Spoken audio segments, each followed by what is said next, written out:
Magandang araw naman mga kabutcher. Magbibigyan ako ngayon ng Pakistan 50 ito. Maliit lang siya, hindi siya malaki. Yan, panoorin nyo lang. Ganito lang kayo magbibigyan dito mga kabutcher.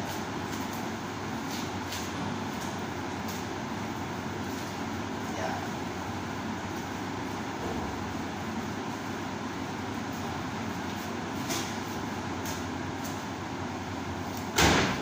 Tapos tanggalin itong tenderloin. Pera na naman yan, bro.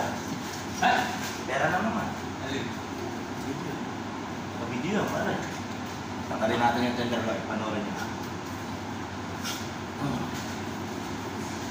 Yan. Tenderloin.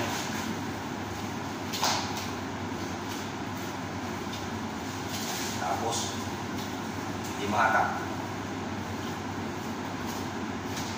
Yan. Yan ang beef tenderloin. Putulin natin dito yung tibon.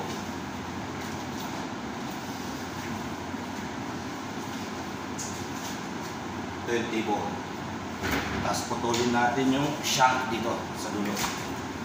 Kita nyo ba? Makaulit siya. Yan. Ito yung beef shank dito.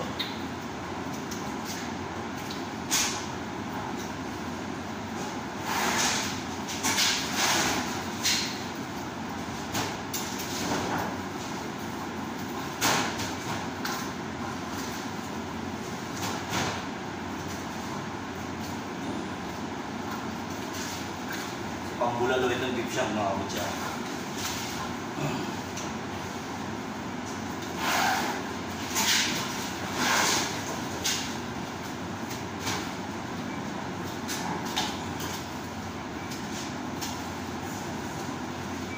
Mali yung beef shank na buo.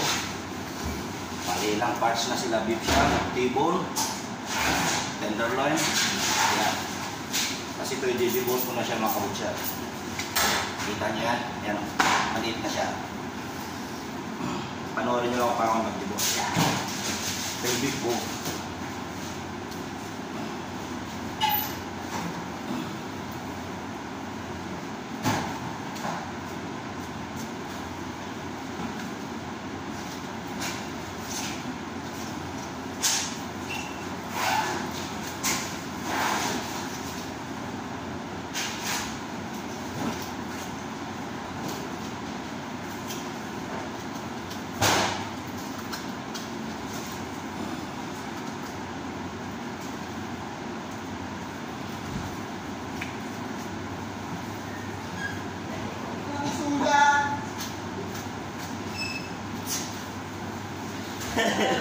Balik ko ako din, hindi na namin naman nagsusubot, sino lang yung price.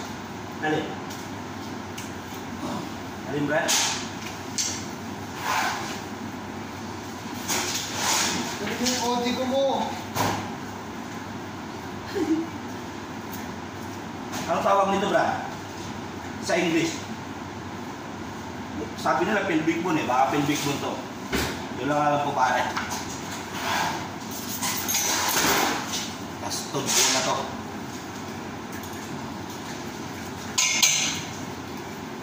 Shout out ko muna ba? Nakikita ka sa vlog ko. Tangina na, swerte na rin yun. Tawag na lang mga taga-Bicol. Mga Bicol, Baguio. Natitira doon.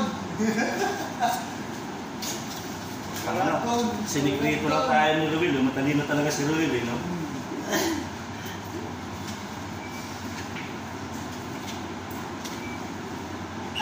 Pag matanggal tong buto na to, bali tapos na yan, ilibot.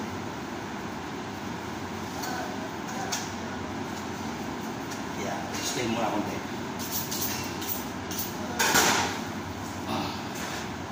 Gusto na ata maglinis ni Ipis eh. Ang naya ka na, kapagalitan ka na ng isupot.